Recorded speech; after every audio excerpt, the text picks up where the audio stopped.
中国，欢迎来到中国。Yeah. I wish I could speak it as well as you. 中国中国 China. 中国 Yeah, 中国. Yeah, 欢迎来到中国. Your Excellency. 欢迎来到中国. Yeah, that's a good one. That's a good one. Your speech at the UN General Assembly was brilliant. Madam President, the slave trade must be recognized as the greatest crime against humanity. As the African champion on reparations, Ghana intends to introduce a motion in this August body to that effect. More than 12.5 million Africans were forcibly taken against their will and transported to create wealth for the powerful Western nations. We must demand reparations for the enslavement of our people and the colonization of our land that resulted in the theft of our natural resources, as well as the looting of artifacts and other items of cultural heritage that have yet to be returned in total. We recognize the value of our land and the value of our lives, as did our colonizers, as well as the governments that happily paid reparations to former slave owners as compensation for the loss of their property in quotes. The future of the world is Africa. More than 25% of the world's population is expected to come from the African continent. Additionally, by 2050, 1/3 of all young people aged between 15 to 24 will be residing on the African continent. So you see, the future of this world is African. Allow me to say this once again a little louder for those of you in the back. The future is African.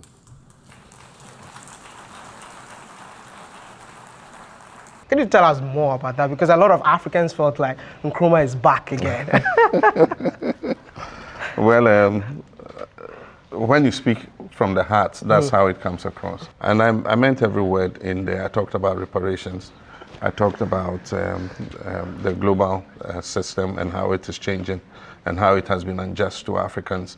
And in any new global order that succeeds it, there must be justice and equity for Africa, including having an equal say, you know, in international global institutions like the United Nations, the World Health Organization, the multilateral financial institutions, the IMF, the World Bank, and all that.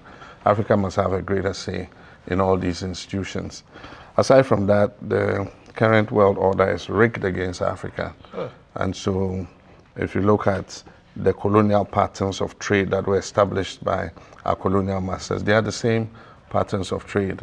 Railways lead to only where there are resources, and they lead from there to the ports in order to extract those resources and export them to other destinations.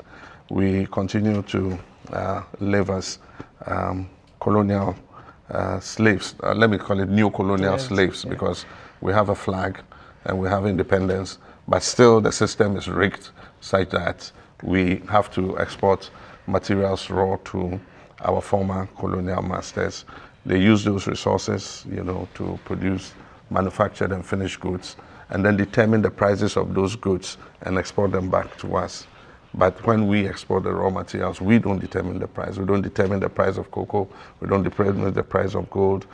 Cocoa doesn't grow in Europe, and yet Europe determines how much cocoa should be purchased for. And so these are all the kinds of things that we need to look at. Does it mean that we are not fully independent, like what you're just saying? Yeah, Nkrumah said it. After we gained independence, he said we're moving from the era of colonialism to the era of neo-colonialism. It would take time to reform the system. For instance, we've passed the African Continental Free Trade Area. But even though we can export duty-free, tariff-free into each other's markets, where are the railways to move those goods? Where are the ports to move those goods? Where are the roads to move those goods? If you have to move goods from Ghana to another African country, you probably must have to transship it through Europe or some other destination before it gets there. So until we're able to establish the infrastructure to be able to exchange people and goods between ourselves, we cannot fully utilize the potential that the African Continental Free Trade Area gives us. And that is part of the new colonialism that I talk about. I'm hoping that one day Africa will be borderless, and I think it has to start from Ghana, because this is a campaign that I've been on for quite some time now.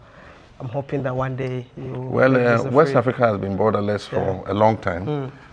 We signed the Protocol on Free Movement of People decades ago. And so West Africans are able to move to each other's countries 90-day visa-free. Yeah. And I don't see what the big deal in extending it to the rest of Africa is. And that's why I was one of the first presidents when I came back from the AU conference in Kigali, and we're not able to move the free movement of people. I came and passed, the regulation that allowed any African passport holder to be able to receive visa on arrival when they come to our airport. And it didn't bring the sky down. There was not an immediate movement of people from all over Africa coming to crowd into our country. But it made it easier for business people, for other Africans who want to come as tourists to our country to be able to do so. I want to know why China this time around. China is a co-chairman of our bilateral creditor committee. And I know the role that China played to get us a negotiated deal in the G20 debt treatment framework, especially in the negotiations with the bilateral creditors. And so it gave us an opportunity to express our appreciation to him. Indeed, Ghana got its approval in record time, the fastest that has ever happened. And so it opens the way for other countries that are debt distressed to have the same. And so I had the opportunity to say thank you to President Xi, but also to discuss important issues of interest in the relations between us in terms of pivoting into a new era of trade and investment that is discussing China's policy of 0% tariffs for all African countries. And so we had the opportunity to negotiate that. We agreed in principle. We've not signed off yet, but we've agreed on a target date where we will complete the negotiation and sign off. So it will mean that Ghana can export duty-free into the Chinese market. But one of the things we need to do, which is important, is not that it's not just enough to export, to have zero tariff exporting into the Chinese market if we do not harmonize our standards, because China has quite some stringent standards, and so we need to harmonize the standards between the Chinese Standards Authority and our Ghana Standards Authority, so that if we get approval from any of the two standards authority, we know that the product is of the quality that can be exported to Ghana or exported to China.